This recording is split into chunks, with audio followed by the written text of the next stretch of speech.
Yo, what's going on? My name's RageLB, and I'm gonna do a little bit different video today. It came to my mind that I just started doing content and I didn't really explain who I am, why I enjoy gaming, why I enjoy trying to make content. And so I thought instead of a fifth gaming video this week, I would do this video. And like for YouTube, I'll make it like the premiere video, I think is what it's called. It's the video or highlight video, the video when someone comes to your channel for the first time. It puts that video like front and center. So I am a 90s baby, and we were the last generation, the last real one. We are officially, I think we're older than the internet. Or we're either older than the internet or we're about the same age. We actually had to, we didn't have content makers or AI or even YouTube to entertain ourselves. We literally just had to learn to do it ourselves. And as an only child, I kind of got used to making everything myself. And so when it comes to gaming, and some people can play a game, but they just sit there quiet and they just take the game in, and that is a completely normal thing to do.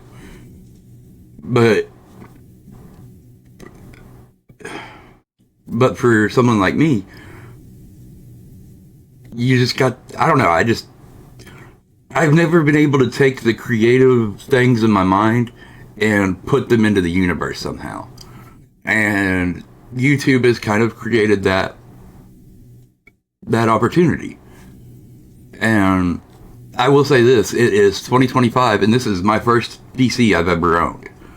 I had a small laptop when I 2010, but I didn't do anything with it. But anyway,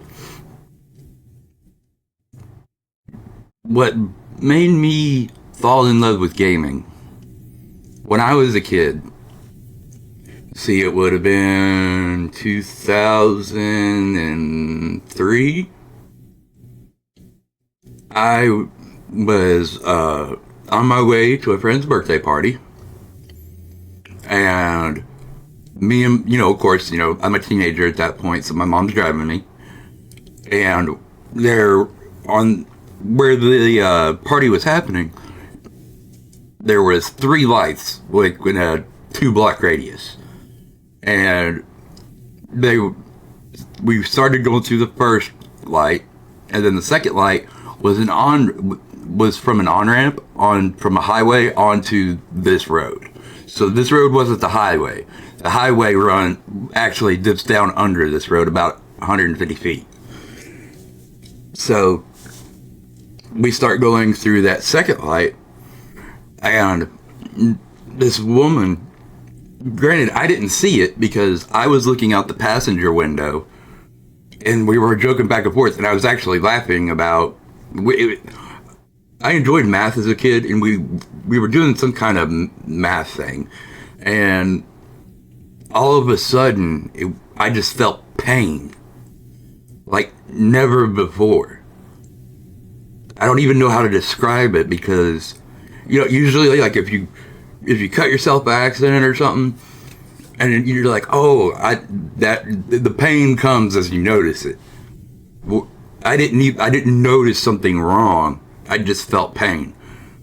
And then I turned my head to look back out the windshield, and we were going headfirst into a cement barricade because they had cement barricades at the top because of the way this highway, the main road, the road we were on was like up here, and this on-ramp, there was an on-ramp up here to us, and then the highway keeps going underneath.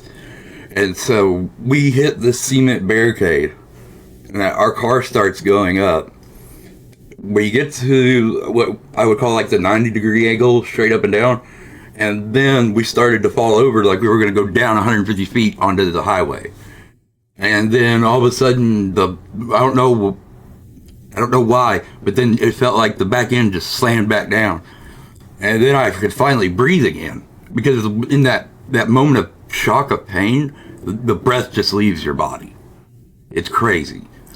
And I can honestly remember in the back of my mind, I was like, my mom is not a bad driver. Like, what just happened?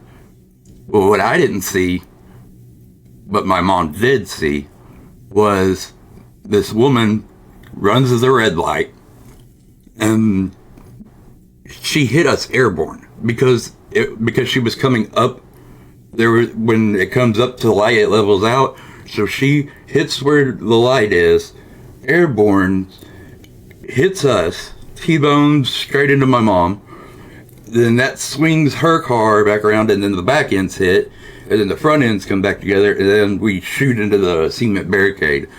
And the woman who hit us, her car missed the cement barricade and stayed on the road. So she got like no impact. So she walked away from it, literally didn't go to the hospital, nothing.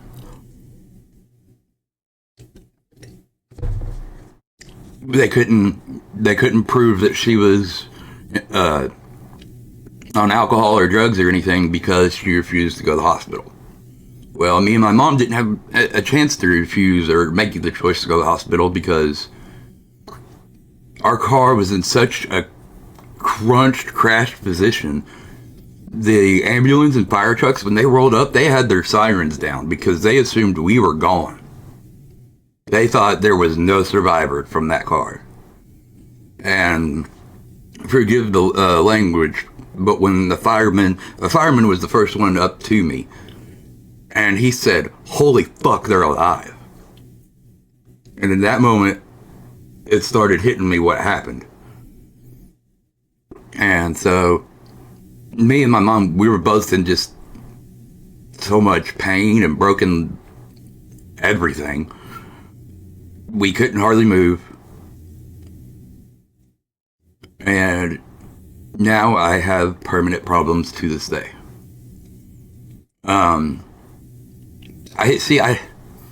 I hesitated about making this video because I don't want to play this victim thing, but I also am a certain way because of this incident. And there's nothing I can do to change it. There's not, it is what it is. It stunted my growth. I didn't grow, I think I grew 1 more inch in height after that. I was like 5'8", 5'9" in like 5th grade. And then this red happens, boom. It shut my body down. I went about 2 decades undiagnosed for most of my stuff because, in 2003, you were told, especially as a boy, suck it up. You're young, you'll get better, suck it up. There was no mental health anything back then. They didn't even consider mental health. They just said, yeah, he'll probably be a quiet kid now. And that was the extent the doctor said anything about it. And so I got to a dark place in my 20s. And then I decided I would finally go see some doctors about everything because my body was breaking down. The pain in my feet, in my back, sometimes in my neck, sometimes in my chest.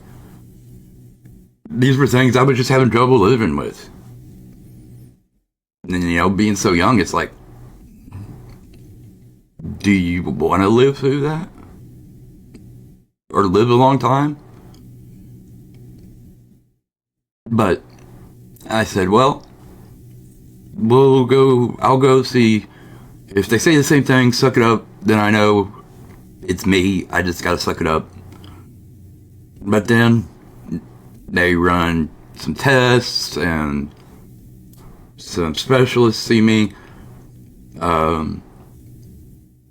Now, there were two things early on I got fixed. Like my freshman year of high school, when I was okay, so when I was in the wreck, my right leg snapped and went under my seat, and it ripped all the ligaments off of my ankle. And so my freshman year of high school, I spent the second half of the semester, no, not the second half of the semester, the second semester, spring and a little bit of summer, I spent with my leg in a boot because I had to have this reconstructive surgery where they took like a hook and like a pin and they tie the ligaments and stretch them and stick them in to your bone. And so I got that done. They thought I had Crohn's disease as a result, but it was just severe IBS. Then, like I said, a couple decades go by. Comes to find out I have fibromyalgia. And I will be fair to the doctors back in the day. Fibromyalgia was not popular, not even really known about, really. So I did get that diagnosed. And then I got my PTSD diagnosed because of the night terrors that came with it. And night terrors are different than nightmares. Nightmares, you wake up, you realize, hey, that was just a bad dream. The things that happen in it aren't realistic. Like, you kind of even feel it in your dream. You're like, this isn't real.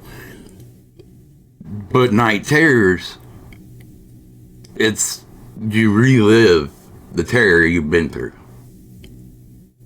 And so, even to this day, about every other day, I wake up to, I don't know how to describe it because it was just metal crunching against cement and it sounded kind of like a gunshot. And I just wake up, my ears are ringing. I gotta remember, hey, that was 20 years ago. That was 30 years ago. Not 30 years yet, 20. And so, gaming has always been my ability to escape. Because the flashbacks, like, I understand why soldiers have the hard time that they do. Like, mine is nowhere near what they've been through. And while I know it's not as bad, I get it.